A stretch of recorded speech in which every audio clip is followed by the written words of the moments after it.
From superstars with flashy dance moves, cotton candy-colored hair, and catchy tunes, to potential criminals hidden behind the glitz, this video reveals the darker side of K-pop idols. Are they truly worthy of the idol title? Discover if your favorite bias has been caught in nefarious acts, and delve into the reasons why some K-pop stars ended up behind bars. What lurks beneath the surface of these Korean pop sensations? It turns out, some of your beloved K-pop icons might also be lawbreakers. K-pop is not just a music genre. It's a cultural phenomenon that has taken the world by storm. At the heart of this vibrant and visually stunning world are the K-pop idols, artists who are much more than just singers or dancers. They are symbols of perfection, embodying an idealized version of youth, talent, and personality.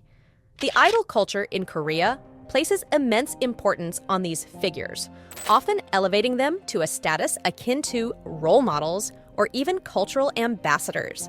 The journey to becoming a K-pop idol is far from easy. It involves rigorous training in singing, dancing, language skills, and even etiquette. This training can start from a very young age, often in dedicated entertainment companies that scout and nurture talent. Once debuted, these idols are not just performers. They are the faces of brands, influencers, and trendsetters. The expectations placed on them are enormous. They must maintain a flawless public image, showcase impeccable behavior, and often conform to strict standards of physical appearance and personal conduct. In the summer of 2014, the Korean entertainment industry was rocked by a scandal involving Kim Da-hee, a member of the K-pop girl group Glam, and Lee Byung-hun, a renowned actor known for his roles in Asia and the West, including appearances in the G.I. Joe films. This incident not only highlighted the vulnerabilities of idols, but also shed light on the dark underbelly of fame in the K-pop world. Da-hee, along with her friend, model Lee Ji-yeon, found themselves embroiled in a high-profile case that began with a few seemingly innocent meetings with Byung-hun. These interactions quickly spiraled into a scandal with serious legal ramifications. Da-hee and Ji-yeon were accused of blackmailing Byung-hun for a staggering 5 billion KRW, approximately $4.4 million USD, threatening to release footage of the actor making sexual comments if he did not comply. The public reaction was swift and severe. Da-hee, who had been on the cusp of a promising career with Glam, saw her public image shatter almost overnight. The scandal dominated headlines, casting a long shadow over her achievements and potential as an idol.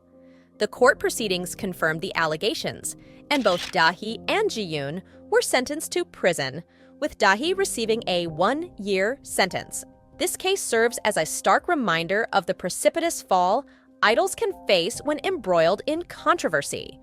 Despite the glamour and glitz of the K-pop industry, the consequences of crossing legal and ethical boundaries can be devastating. For Da-hee, the repercussions went beyond legal punishment. Her career as a K-pop idol came to an abrupt end, a hard-earned reputation tarnished irreparably.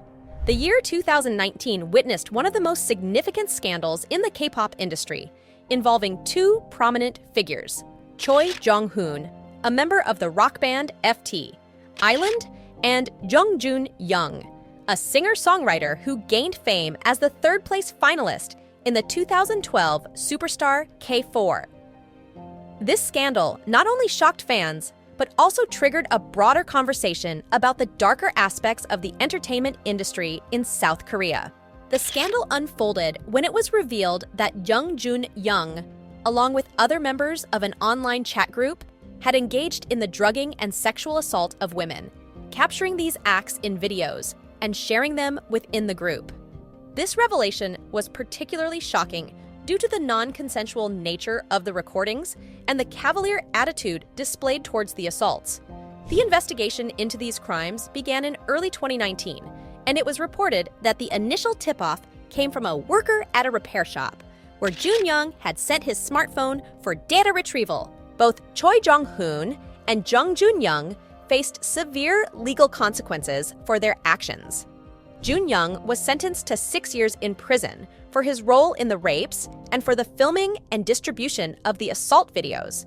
Jong-hoon, on the other hand, was found guilty of participating in the sexual assaults but was not involved in the filming. Hence, he received a slightly lesser sentence of 5 years. In early 2019, another major scandal struck the K-pop industry involving FT, Island's Choi Jong-hoon, and solo artist Young Jun-young, a contestant from Superstar K4. The case, which gained international attention, including coverage in the New York Times, revolved around allegations of drugging and sexually assaulting women, along with the sharing of videos of these assaults in an online chat group. This incident not only highlighted serious criminal behavior, but also revealed a disturbing disregard for consent and human dignity within certain circles of the K-pop industry. Following the disclosure of the existence of these films by a whistleblower, the inquiry into these claims first got underway. Despite the fact that the name of the informant was concealed, it was speculated that the individual in question was an employee of a store where Jun-young had sent his smartphone in order to have its data recovered. It was because of the incriminating nature of the content of the recordings and the chat discussions that Jong-hoon and Jun-young were taken into custody and subsequently found guilty of their crimes.